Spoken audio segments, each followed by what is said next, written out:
If you're watching this on The Prepper Historian, go ahead and subscribe, because today's topic is one of those forgotten skills that every historian, reenactor and practical-minded survivalist should know.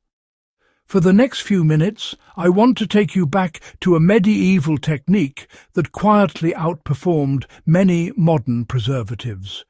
It's a method that builders, shipwrights, homesteaders and craftsmen trusted for centuries, yet most people today have never even heard of it. And if you care about long-term resilience, off-grid durability, or simply understanding how our ancestors kept wood alive far longer than it had any right to survive, then this is one of those rare pieces of knowledge worth keeping close. Why medieval builders relied on a simple, natural and incredibly effective wood treatment. Before industrial preservatives, medieval woodworkers faced constant war against rot.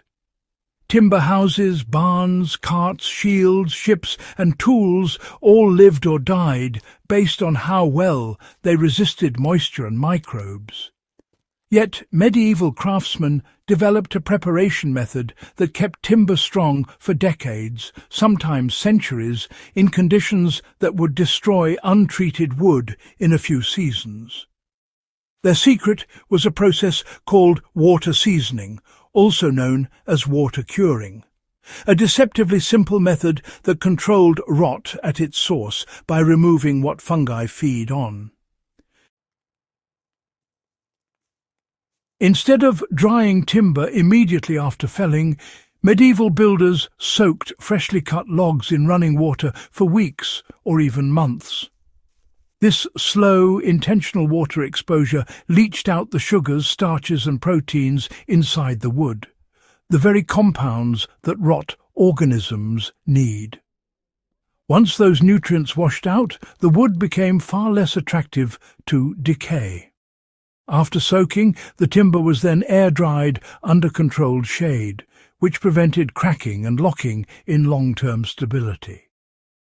This wasn't romanticized folk wisdom. It was hard, time-consuming work, but it produced incredibly durable timber used in iconic structures like mill wheels, ship keels, and timber-framed houses. How water seasoning works and why it still outperforms many modern shortcuts. Most people assume water damages wood, and that's true when the timber is already dried. But medieval craftsmen understood that green wood behaves differently. When freshly cut, the cell walls are full of moisture and nutrients. Running water dissolves and flushes out those nutrients before fungi can exploit them. Without a food supply, rot slows dramatically. This is why some Viking ships, medieval bridge piles, and monastic structures using water-seasoned oak have survived for hundreds of years with minimal decay. Once the soaking phase finished, the wood was stacked under ventilated cover, never in direct sunlight. This slow drying tightened the cell structure, reduced warping, and created dimensional stability. The end result was timber that aged like stone compared to modern kiln-dried boards. From a biological standpoint, water-seasoned wood is less tasty. From a structural standpoint, it dries more evenly and contracts less violently. This dual benefit made it a preferred material for high-stress applications. Cannon carriages, wagon wheels, bows and beams that needed to resist years of tension and vibration. How medieval craftsmen applied this method and how you can replicate it today. To replicate the medieval method, the steps are far more straightforward than most people expect. First, the wood must be cut green. Dry wood won't benefit from soaking. Second, the logs or planks need moving water if possible. Medieval builders often submerged timbers in mill streams or river shallows, weighing them with stones to keep them fully covered. Third, the soaking period depended on the species. Softwood sometimes required only a few weeks. Oaks and harder timbers could soak for 2 to 4 months. After that, the wood was stored off the ground, under shade, with good airflow. The drying could take several months, depending on thickness, but the payoff was timber that lasted 2 to 3 times longer than conventionally dried wood. For anyone practicing homesteading or prepping, this method can be adapted on a small scale.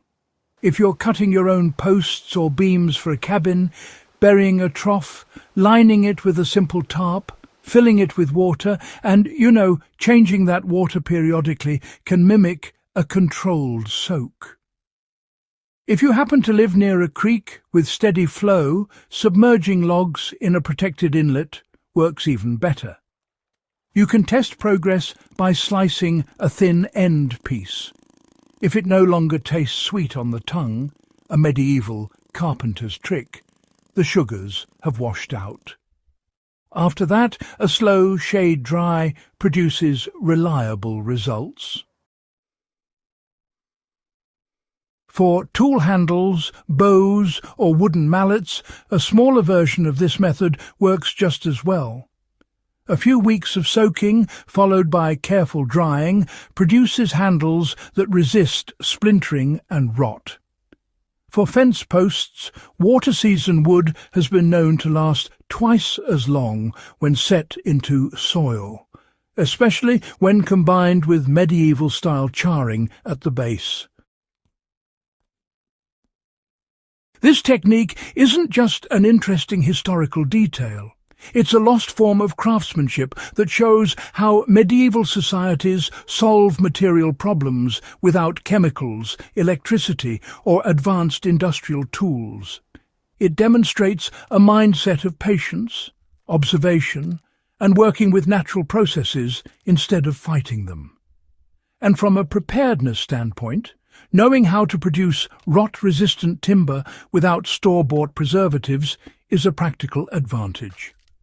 Whether you're restoring historical tools, building a long-lasting structure, or simply wanting to understand the thinking of medieval engineers, this method deserves a place in your toolkit.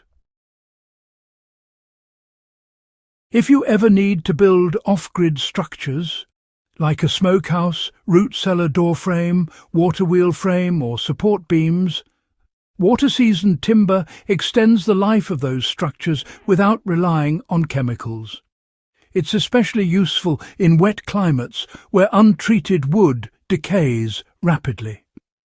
If you're into historical reconstruction, using water curing produces more authentic results that behave like medieval timber rather than brittle kiln-dried lumber. Even small projects like crafting bows or long-lasting tool handles can benefit from the added stability and reduced rot. The medieval world thrived because people understood the materials they depended on. Water seasoning is a perfect example, simple, overlooked, and shockingly effective. It deserves to be remembered and used. If you're passionate about forgotten skills and you want more deep, serious historical knowledge like this, subscribe to The Prepper Historian and share this video with someone who cares about preserving old-world craftsmanship.